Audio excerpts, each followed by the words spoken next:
doing this. Beetlejuice, Beetlejuice, Beetlejuice.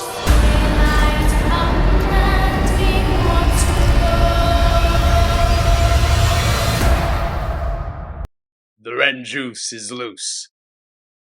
No! That sounds awful! I promise never to do that again. Anyway, my name is Ren, and this is my review of Beetlejuice Beetlejuice. Don't say it a third time. Welcome back, film family. Thank you for joining me for my third time covering the Venice Film Festival. And as always, I am so excited to bring you reviews for all the films I'll watch during the festival, starting with the long-awaited sequel to Tim Burton's all-time cult classic, now almost 40 years later. Still haunted by Beetlejuice, Lydia's life is turned upside down when, due to a family tragedy, 3 generations of the Deetz family return home to Winter River, and Lydia's teenage daughter Astrid accidentally opens a portal to the afterlife. As a frame of reference before I get going with this review, I'm just not in general a big Tim Burton fan. The original Beetlejuice is a film I enjoy, but I never go back to it and rewatch it, but it lends itself very well to that abrasive, in-your-face, kooky, spooky Tim Burton style. And Tim Burton manages to deliver a very natural follow-up to the original Beetlejuice. It doesn't feel like we're doing the same story, but we're doing a natural progression of it. Still dealing with grief and characters trying to overcome a tragic past and be brought together by tragedy. That's just a Tim Burton way. And Beetlejuice Beetlejuice maintains the playfully spooky vibe of the original, as well as all the iconic Tim Burton trademarks. What he brings as a director to the screen is distinct. While, like I said, I have never been the biggest Tim Burton fan, you know when you are watching a Tim Burton movie, and that is true in Beetlejuice Beetlejuice as much as it is in any of his other films. I really love the elaborate sets we create here. You can really see actors interacting with these sets, being immersed in the lighting and the spooky fanfare of it all, how the afterlife works, how they have the DMV style section to wait, they have a soul train, and you need to punch. There's a lot of bureaucracy in the afterlife, and that contrast between the exciting lightning and the spooky monsters here and there, and then them just having to do regular, boring things that we always want to avoid. There is in and of itself a funny juxtaposition, and you can tell the love of the craft in this movie, from Michael Keaton to Wynona Ryder, Jenna Ortega, Kathrine O'Hara, Justin Theroux. The entire cast really is hamming it up, as you should. Naturally. You can also praise the practical effects here. They really went low budget with it, and the practical here really shines. Can you tell when CGI is being used? Yes. Does the CGI come across as unpolished during the film? Yes. But that becomes kind of its charm.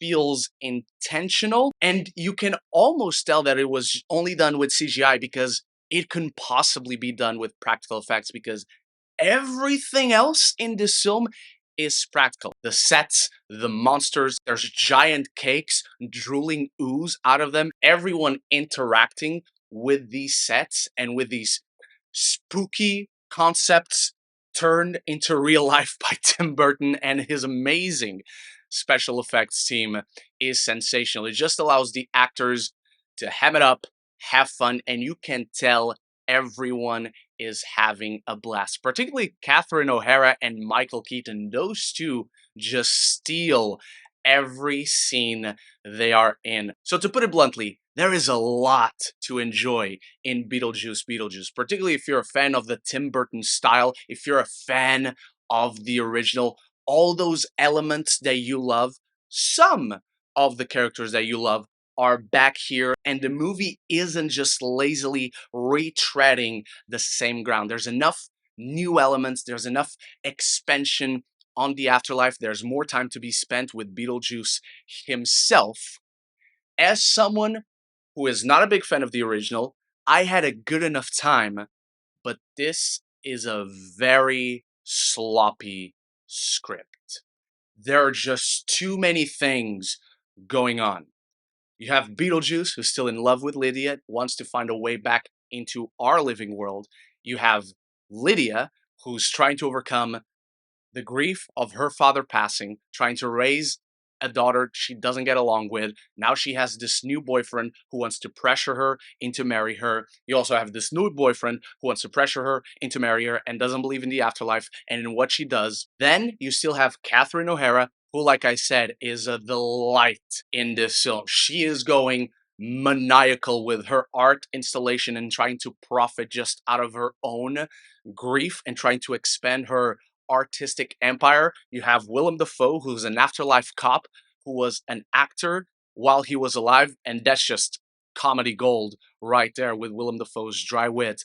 And then you have Monica Bellucci, who I haven't mentioned, but she is after Beetlejuice for her own reasons. And then you have Astrid, and she doesn't believe her mother sees ghosts, and then she falls in love with this boy, and she has her own adventures into the afterlife, and there is just too much going on because barely any of these plot lines either converge on top of converging in satisfying ways or have satisfying conclusions and resolutions onto themselves. And it just feels like a mess of a movie where some sequences work, and while no individual actor does a bad job in their roles, it's the writing of these characters that just feels so separated.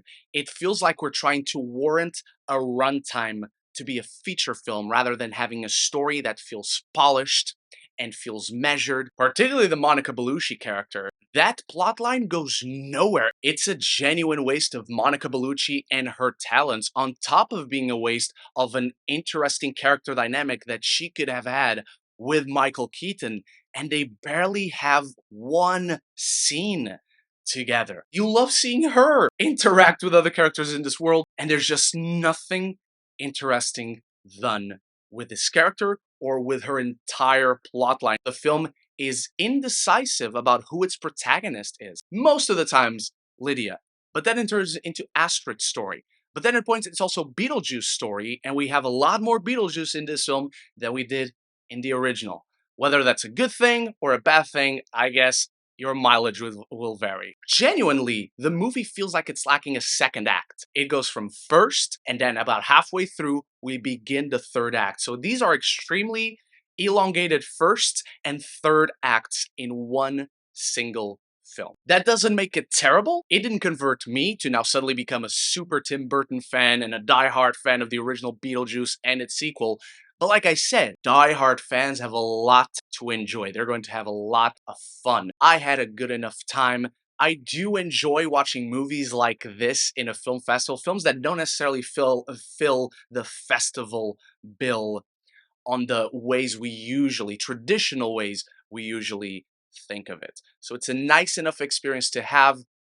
Like I said, you're going to watch the movie, you're probably going to enjoy it way more than me. But the question is, are you a fan of the original Beetlejuice? Are you a big fan of Tim Burton? Are you excited for Beetlejuice? Because those are just my thoughts on the film. So now it's time for you to start the conversation about it down in the comments. Anything and everything down there. If you're enjoying this review, there's many more 2024 movie reviews right up here. And if you want to stay tuned and talk to me about your favorite movies, TV, and the next few Venice Film Festival reviews, this is the place to be. Consider clicking that subscribe button, and you won't miss any future conversations on your favorite movies and TV. Beetlejuice is quintessential Tim Burton, delightfully zany, mean-spirited, macabre, and narratively all over the place. It immerses us in its cartoony world and wacky energy, but it is too heavily plotted for its own good, unable to balance all its threads